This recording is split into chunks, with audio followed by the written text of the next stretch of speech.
Why do people always make themselves available as a tool to be used to cause destabilization, to cause chaos in an environment where there was peace? Why do people always play that role, that devil's advocate role? I don't really understand why. But I think one major reason is because many people don't have integrity. They don't care about what happens to their name. They don't care about what happens, to their family or the legacy they are leaving behind and all of that. Many people don't care about that.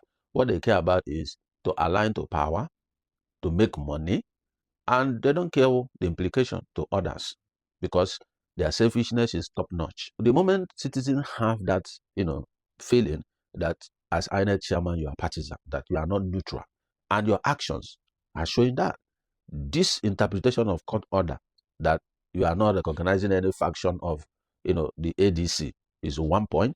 That tweet that came up, if everybody gonna work with Grok, because we know Grok, always pull out, correct information from different databases and put them together. So if we're gonna follow what Grok is saying, it means that tweet is from him as well. So citizens are now beginning to get worried, that the 2027 election is not going to be free and fair. Hello, my people. Welcome to my channel. This is Andy Media TV.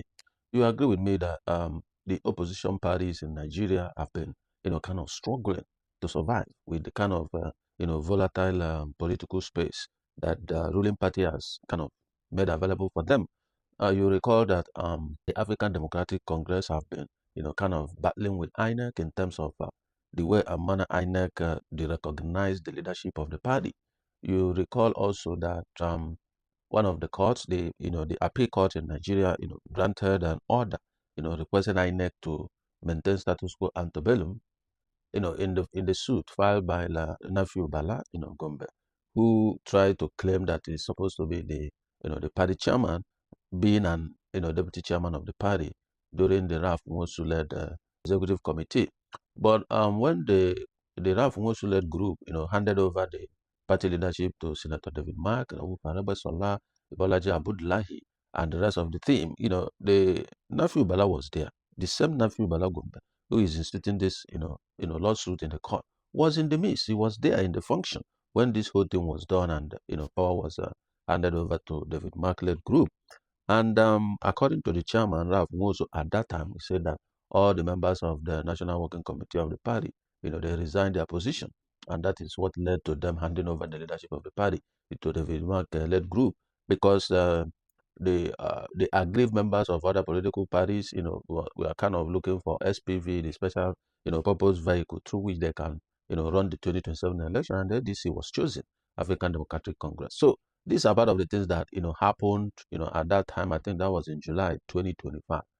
But the most shocking thing is that the same man who is instituting a court, proceeding was in the midst. He was there. It's not as if he's not aware of what was happening and all of that. He was I saw him in the video when they were handing over the leadership to Senator David Mark. So why is he in court today, claiming that he did not resign, claiming that his signature was forged and all of that? So nobody knows which one is which, but I know that if you have listened to Ralph Ngosu and the way he conducts himself, you know that it's not a man that can delve into that kind of situation of them forging somebody's signature, claiming that the person resigned when he didn't, and all of that. And the Bala Gombe, being in that meeting that day, being in the handover there and all of that, shows that he's part of what is going on. Because if he's not part of it, he would have not been there in the first place. And secondly, would have instituted this lawsuit earlier than now. So that tells you that there is the hand of the monkey in the pot of soup. All right. So, and it's not today, since 2023, we saw it, and it's been everywhere in Nigeria that the leadership of the ruling party, the APC, have always have a hand in what is going on in other political parties. And their intention is to disorganize them. This allegation have been there over the years. And you saw what goes on in PDP, how Wike is hell-bent that PDP will not survive. PDP now have, two factions and all of that. You see what happened in Labour Party when Apapa and his group, came in to claim leadership of the party. Abure was, removed by the Supreme Court. He refused to leave and all of that. Then now ADC had been quiet all along until weeks to submission of register to Inec. Then crisis came from nowhere. But the question I'm asking is, why do people always make themselves available as a tool to be used to cause destabilization, to cause chaos in an environment where there was peace. Why do people always play that role, that devil's advocate role? I don't really understand why. But I think one major reason is because many people don't have integrity. They don't care about what happens to their name. They don't care about what happens, to their family or the legacy they are leaving behind and all of that. Many people don't care about that. What they care about is to align to power, to make money, and they don't care the implication to others because their selfishness is top notch. That's the only thing I can figure out that is causing all of this. Because we look at how these issues where they have led us to and what we are expecting to see next in this video. But before going into all of that, if you are new to this channel, please kindly like and share this video and also subscribe to my channel and put on your notification bell so that when my next new video drop, you will be among those that be notified. Your subscription helps my platform to grow. Your like, your comment also helps the algorithm to locate this video and be able to push it, wide and near for people to know what's going on and as well as understand the political game that's going on in Nigeria. So I appreciate you for doing that. All right, so let's examine one or two things that happened. So you know that just a few days back, there was protest, by the African Democratic Congress. They protested and marched to, Inec office, trying to raise, trying to express their displeasure on the role of Inec in the political space. However, the laws of the land, empowers Inec to conduct election, to supervise political parties, and all of that. Their job is not to interpret court judgment and to enforce whatever they think or whatever they feel is what the court order is saying and all of that. So the issue is when there is a court order and you feel that you don't really understand the direction the court wants you to go, you have the responsibility to return back to the court and ask the court, what is this judgment all about? And they will explain to you the intentions of the court so that you can get it right. But everybody has, said it that INEC, misfired in that approach that they took in terms of court asking the parties, the warring parties, that is Nafi Balagumbe, who is claiming to be the new chairman of the party, and then the David Mark-led group, who was handed over power, the leadership of the party in July 2025. So these two groups are what is there. And before the war began, David Mark was the chairman of the party, with Rabiu Adabasola, the secretary, and Balaji Abdullahi, the interim publicity secretary. So when court is saying maintain status quo, even if they said, okay, it's not David Mark, it should have been Ralph Ngosu, right, who handed over to David Mark.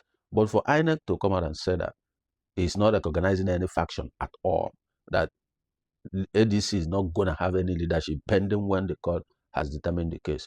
So, but I think they went too far, in terms of that kind of decision, because leaving the party without leadership simply means that they are not existing. Because what qualifies you as a political party is that you must have the leadership, the National Working Committee, the leadership of the party.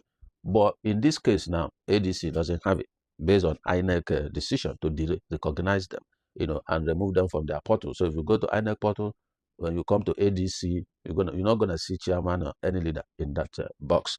So, and that is quite, disgusting, because many have seen INEC now as partisan and working for the APC. Many have seen INEC as an arm of the, APC, as the case may be, because of, the way and manner they are playing this game. So what is the intention? Remember, the new electoral law, has a lot of tight deadlines. This ADC is supposed to have, been preparing for their congress, for their convention and all of that, just like APC have done theirs. So, but with what is going on with our leadership and all of that, how will they do that? And there is timeline for all these things to be done and submitted to INEC. INEC is supposed to kind of be in the event to supervise what is happening. But by law, the party is only mandated to notify INEC. So whether INEC come or not, that's another issue, to debate. So on the day of the protest, I think it was the thing I've been clamoring for all these years, that when it's time for protest, all these big shots, the known names will be in their homes, or some of them even fly out abroad, and they are expecting common Nigerians, ordinary Nigerians. When I say ordinary Nigerians, I mean those who doesn't have a name. They are not well known, they are not known anywhere in politics or in governance or in anything. So me and all of us are, ordinary Nigerians, common Nigerians. So we don't command that power or clout or, recognition, as it were, when it comes to the political space. So when you allow ordinary Nigerians to go and protest, that's where you see police wear all their gears. They throw them canisters, they throw them water cannon, all of that. They put all kinds of force on these people to chase them away. That's the way it works in Nigeria. They don't allow ordinary Nigerians to protest peacefully, and from every other crime, when there is protest, it is the responsibility of the police. That is why you must inform the police ahead of time that you guys will be protesting in this location. You want to do your march from this point to that point and all of that. The police responsibility is not to disperse you, but to be with you, provide security for you, to ensure that nobody hijacks your protest. That is the way it is done globally. But it's only in Nigeria that when people are trying to protest, police comes in to disperse them, throw tear gas, even arrest so many people, dump them in their black areas, and then the next thing they end up, in the detention facility. Some of them spend weeks, months, until people come to their aid and begin to shout and talk on social media, and then they may be forced to release them. This is what we have been experiencing. But when you look at this protest of ADC to Inec, you see there was a difference, right? Why? Because the top-notch guys are there. You saw Atiku Abubakar, you saw the Senator David Mark, you saw Peter Obi, you saw Rotimi Amechi, you saw just a quite whole lot of them are there. So it becomes difficult for police to misbehave. Will you throw traggers to Atiku Abubakar or to Peter Obi and the rest of them? You can't. So that's why you see the police working with them, marching with them in the INEC, just because there are known faces in the midst. So that's how protests work. When you want to protest in Nigeria, not for other countries, they don't need known faces. Citizens just do their protest peacefully. Police supervise and monitor them and work with them. But for Nigeria, these big guys need to be part of this protest. They don't just sit at home and expecting all the common Nigerians to protest. So imagine in 2023, when INEC announced that result, imagine that all of them, Atiku, Peter Obi, it doesn't matter that they are in two different parties because they are all fighting for the same thing, that the election was stolen, for example. Imagine that all of them came out and began to protest. All Nigerians will join them, and we see it wouldn't have been these people today that would be in the leadership position. That would have been a rerun, as the case may be. So, but because they are waiting for common Nigerians to come out so that they will tear gas them and all of that. So the fact remains that Nigeria is for everybody. Nigeria is not just for only the common man. I know that the rich has the resources to take care of themselves, to take care of their families. That's why most of them don't come out. So whether Nigeria is working or not, they have what it takes to survive. They have what it takes to be on top. But common Nigeria, they don't. You can see how the economy is biting harder. You can see that. So for these top guys, it doesn't matter. They already acquired wealth. Some are in dollars, some are in pounds. They have houses abroad. They can sell and repatriate the money home and be surviving. They have so many, cash in Nigeria. They have so many businesses that are hidden, tied to people's name and all of that. So it's part of the game. All right. So that's why I was happy, seeing these guys in that protest, and it went peacefully, smoothly, and all of that. And that's how protest is supposed to be. And then for the first time, people were not aghast, as the case may be. So when you look at the present administration, Bola Tinubu is one of the key protesters. We know him, Buhari, the late President Buhari, and a whole lot of them. Remember the subsidy removal of 2012, they formed Save Nigeria Group with Tunde Bakare and the rest of them. They were even praying for Jonathan then, negative prayer for him. There's nothing they didn't do to President Jonathan at that time. They took coffin, put his poster around the coffin and said they are burying him, that Jonathan is dead. And nobody tear-gassed them, nobody shot them, nobody arrested them. They did it peacefully. Jonathan was just there waiting for them. They finish whatever they want to do. Nobody disturbed them. But today, as you are trying to protest, they will arrest you, shoot you tear gas, and the rest of them. That has been the trend since Buhari's administration. Even during NSAS, people were even shot and killed at the Lekki toll gate. So these are the evils that you see happen because once they grab power, people don't matter. That's what it is. So I would say kudos to the ADC, and that's what I expect them to be doing. When there is any negativity or any management of the process, they should come out, let their voices be heard, let it be on record. Because to me, I think the APC is trying to be the one to engineer or set up a revolution in the country with this way they are going. Because you can't be talking about conducting an election and there's no fair playing field for the whole parties who are participating in the election. You want to convert the country to one-party state. Every governors have 31 governors or thereabout as they come to the new party. And you are stifling oppositions. You create chaos in every opposition party. And now INEC is trying to deregister or derecognize the particular party that is kind of raising its head a little bit as an opposition party. What is politics when there's no opposition? Have you seen a country where in their law they have one party state? They have other parties. But the main guys who are the key players will try to stifle those opposition. You do any little thing, they arrest you, just build up one story around you, and you end up in court and they drag you down. You see what is happening to El-Rufai. So it was so ridiculous that after the comment El-Rufai made on national TV of bugging the NSA line by somebody and the person relayed information to him and all of that. When they arrested him, he said that thing, I think after some days before they came to pick him up and all of that.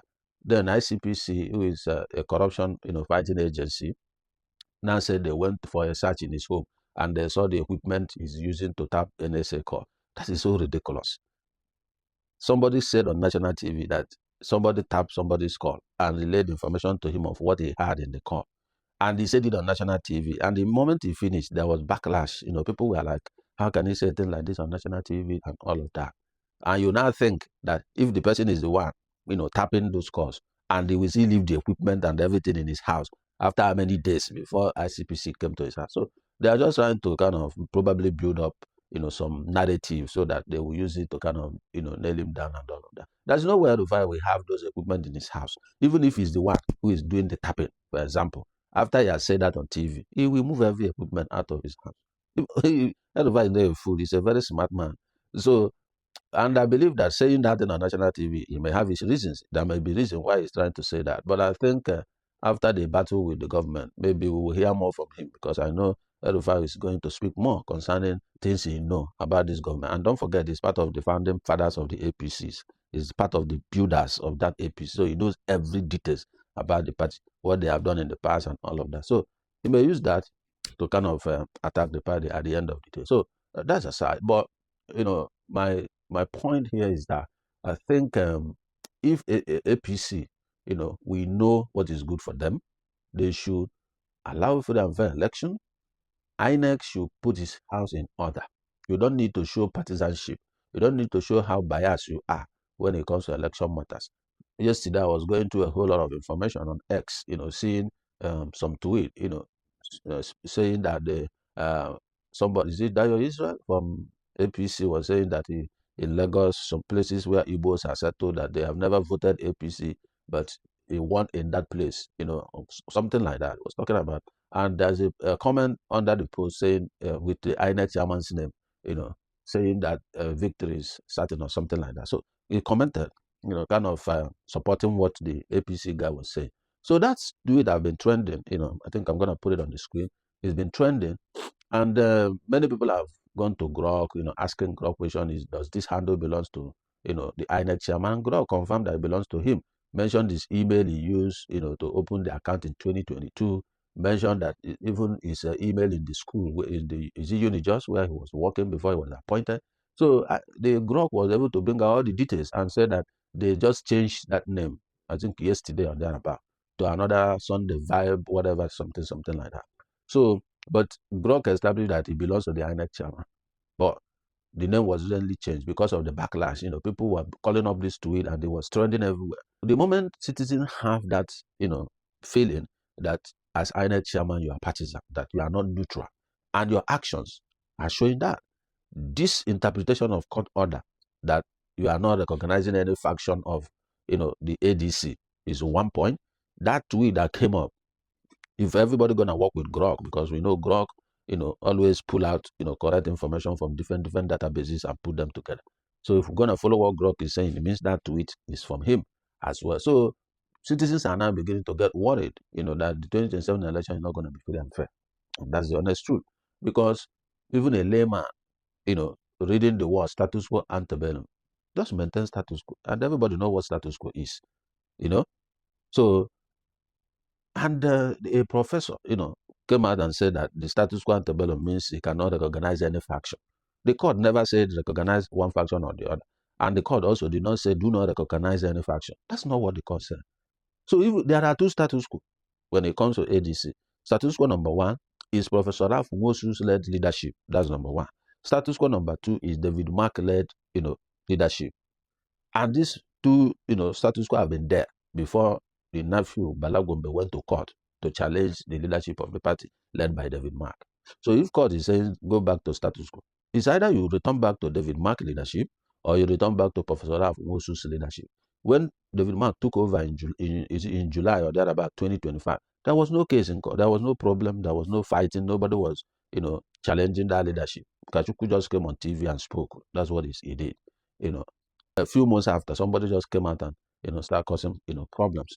And you can't recognize which one is the status quo. Even if you didn't allow David Mark, you would have allowed that for most. At least the party would have had leadership to do their congress, do their convention and all of that. So I don't know why he told that part, but it's quite unfortunate that as a professor, he cannot interpret what the court order said, and he would have gone to the court. There's no big deal about that. But his action is showing that he's not neutral, he's biased, and he's in support of the APC who appointed him in that position.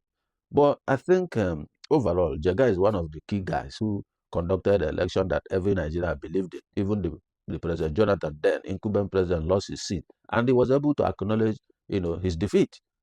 That's Jega that did that. So I don't know why all these professors, they have brought Professor Mahmoud. He came and glitched the whole Nigeria, and now they settled him with ambassadorial position. They brought another professor now, and he's trying to even do worse than Mahmoud has done. So we don't know, but we keep our eyes on him and see, where all this game they are playing is, going to end up.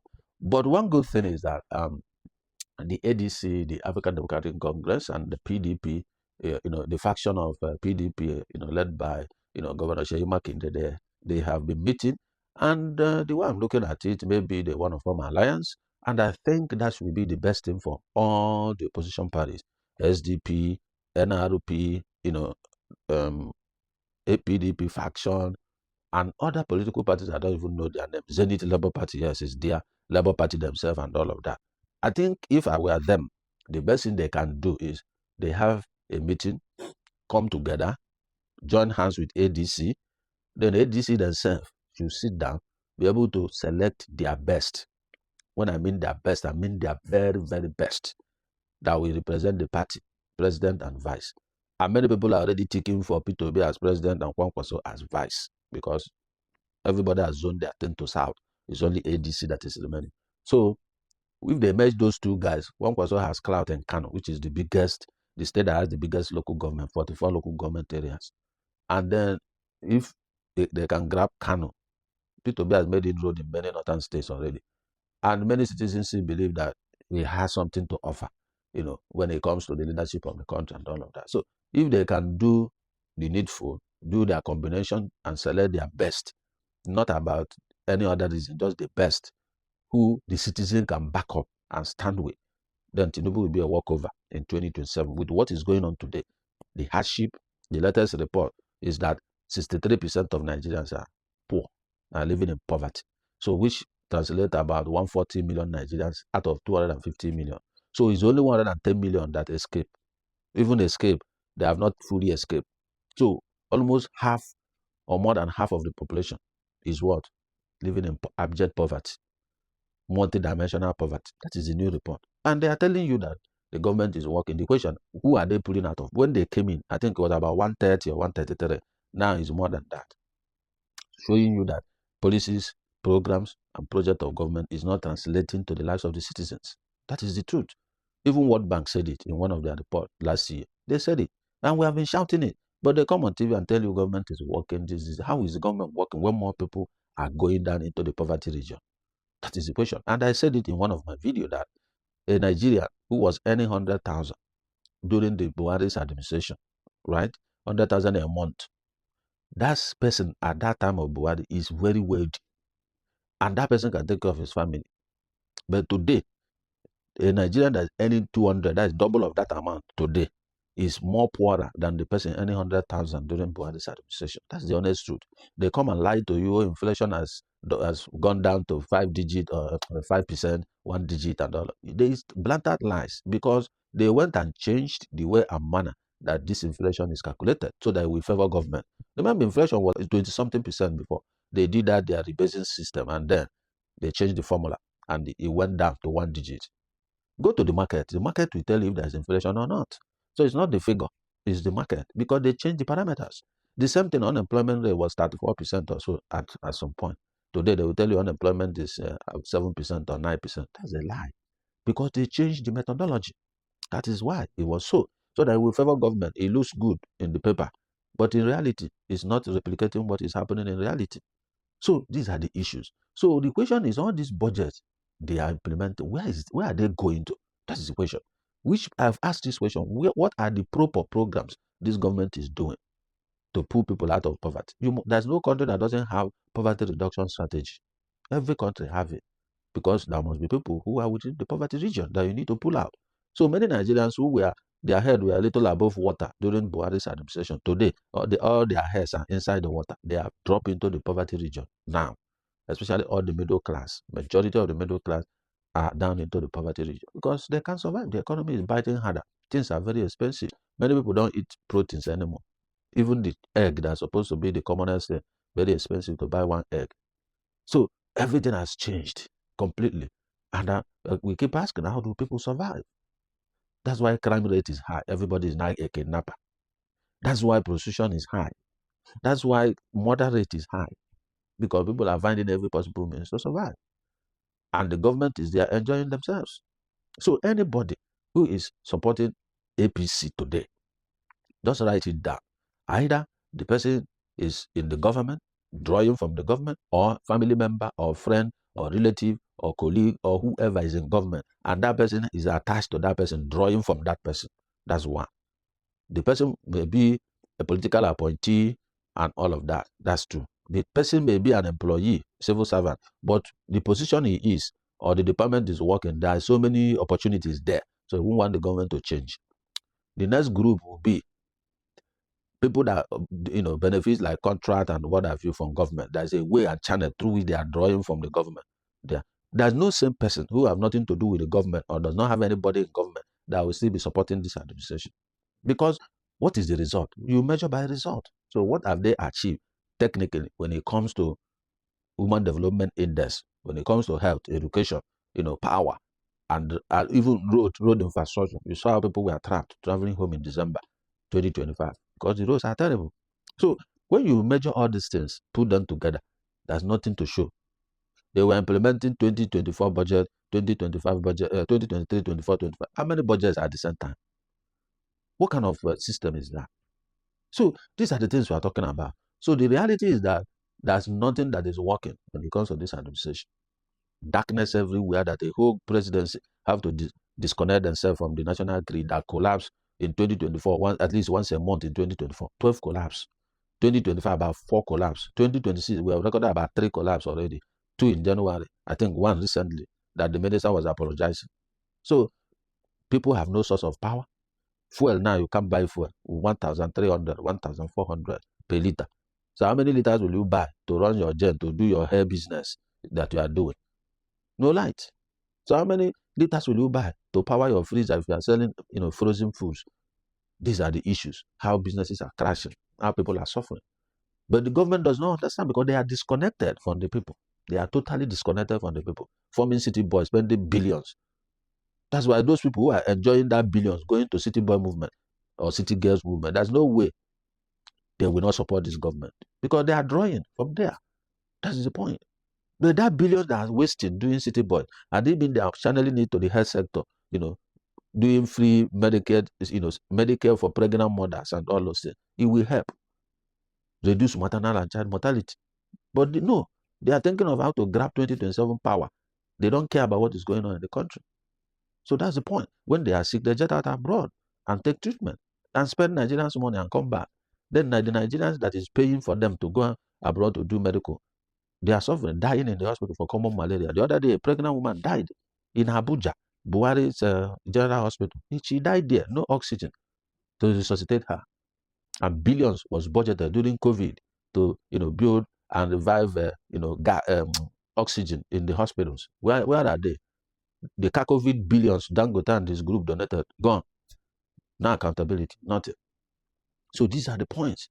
So I don't know, but for me, I've said it clearly. As far as I'm concerned, I've checked the result. 3 years, these people cannot deal with security. You can see what's going on.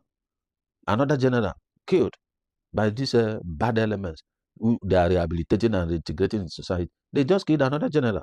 How do the generals are beginning to be chicken that these guys will just wale their camp and kill them?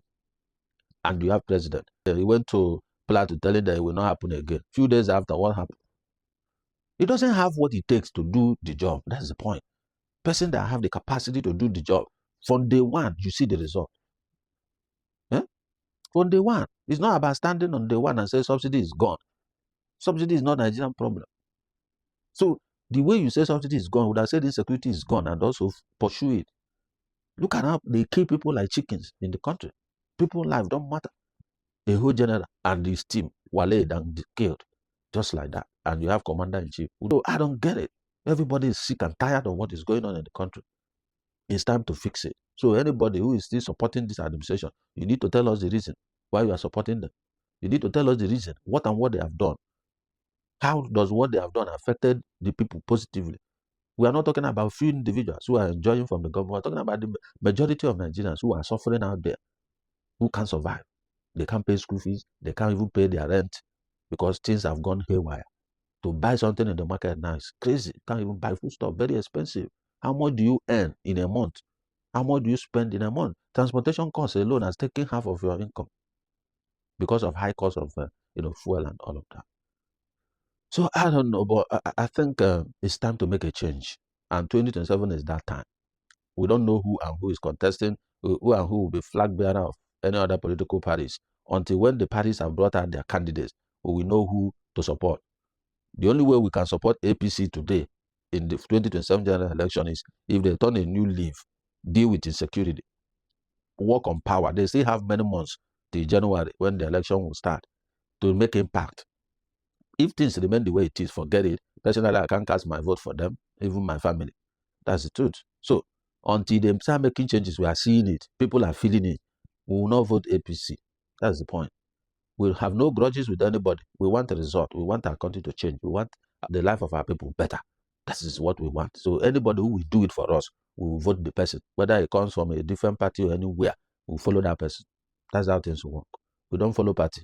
We don't follow individual. We follow result. Result. So APC, go back. Forget this crisis that you guys are creating in the country. Go back, sit down, review your policies and programs, and start doing things that will change people's life. That's what we want from you. If you can do it between now and the next couple of months, you will see how Nigerians will rally around you guys. When Buhari went to hospital and spent 3 months, Osibanjo took over. That 3 months he took over, he did a lot of changes. Things started working. That's why when Buhari came back, they sidelined Osibanjo immediately because they're afraid he may become too popular. So 3 months, he did a whole lot of things. So between now and January, is more than 8 months. You guys can do something. Change things. They can't be killing generals. They can't be killing our officers. And you are commander-in-chief. What are you commanding? That is the question. Nigerians can't be dying of hunger, common malaria, common oxygen in the hospital. Nigeria will be dying. Go abroad. Every hospital room is powered with oxygen. Our case, I don't know. And my conclusion in this whole point is that Nigerians should wake up. The big politicians, join them in protest. That's how you can protect them from being tear gassed. You saw that with ADC protests. Because when they begin to understand that Nigerian can say something, do something, they begin to think twice before they make any decision. That is the honest truth. But when you people those are sleeping, nobody is acting or talking, then they will not take you serious. Just like they never took Peter Obi serious in 2023 election. That is 2 people tweeting in a room. But when the election result came out, they saw his impact. They started respecting him and afraid of him. That is why things work. If you are not doing anything, nobody cares about you. But when you are doing something, people will respect you and care about you and put you into consideration when they are making decisions. That's what it is. So guys, whatever your comment is, please, my comment section is open. Put your comment down to my comment section. I'll continue to debate on what is going on in our country. So I'll be signing out from here. But before I leave, if you are new to my channel, please like and share this video. And also subscribe to my channel and put on the notification bell so that when my next new video drop, you'll be among those that will be notified. Thank you for watching this video to the end. I'll see you in my next video. I'm signing out. See you.